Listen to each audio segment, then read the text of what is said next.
تاسو کې یو سړی د الله کور ته ځي او دوه آیته یې زده کوي، دوه خیر له من ناقتین، دا دوه آیته یې زده کول د ده لپاره دوه اوښانونه غوره دي.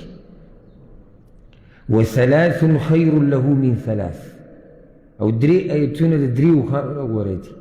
واربع خیر له من اربع، او څلور د څلورو اوښانونه غوره دي. ومن اعدادهن من الابل، او بیا پسې وبرازه ورسول صلی الله علیه وسلم چې ایکم یحب ان یغدو کل یوم الى بطحان او الى العقیق. په تاسو کې کم سړی دا خوښوي، او دا حدیث په توجه سره واورئ، په تاسو کې کم سړی دا خبره خوښوي چې دی دې روزانه بطحان علاقې ته ځي یا عقیق ته. بطحان د مدینې سره خوا کې علاقه ده، عقیق هلته یو خوړ دی، وادي دی، د هغې نوم دی. فیأتي منه بناقتین کوماوین، دی ځي دغه ځي ته، یعنې زه ډېر لرې نه دی، او دا دوه ځایونه په دې خاص ذکر کړي دي ځکه چې دې کې به په هغه زمانه کې مشهوره میله لګېده د اوښانو، د اوښانو د خرڅولو د اخیستو مشهورې میلې چې به لګېدې، په کې دوه دا علاقې وي چې دا په دې مشهورې شوې وي. نو چې دی هلته ځي او دوه اوښان راولي، عام نه کوماوین، هغه اوښ چې دا قوبه پې دنګی، او په اوښانو کې قیمتي هغه چې دا قوبه یې مزېداره یې دنګی، دا بیا د نورو نه قیمتي.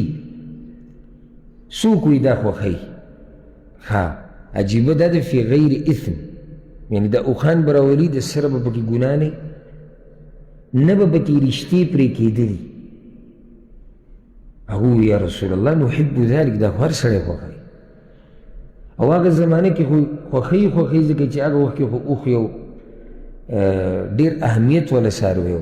موږ یې نن سبا خوښوو. اوس یو سړی وایي چې ته روزانه ځې دوه اوښان راولي او قیمتي روزانه ځې او ورته میلاویږي.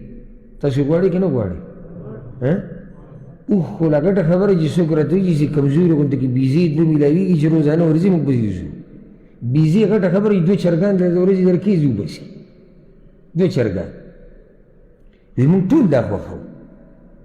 نو هغه ورته وایي افلا یغدو احدکم الى المسجد فیعلم او یقرأ آیتین من کتاب الله، چې تاسو کې یو سړی د الله کور ته ځي او دوه آیته یې زده کوي، دوه خیر له من ناقتین، دا دوه آیته یې زده کول د ده لپاره دوه اوښانونه غوره دي. وثلاث خیر له من ثلاث، او درې آیتونه د درې اوښانونه غوره دي. واربع خیر له من اربع، او څلور د څلورو اوښانونه غوره دي.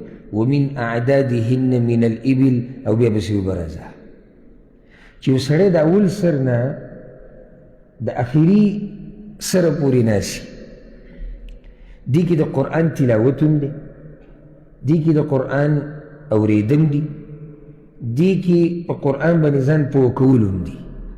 اوس سوچ وکړه چې دا پوره قرآن ووایي، الله رب العزت به دله څنګه اجر ورکوي، او د څومره لوی تجارت وکړو.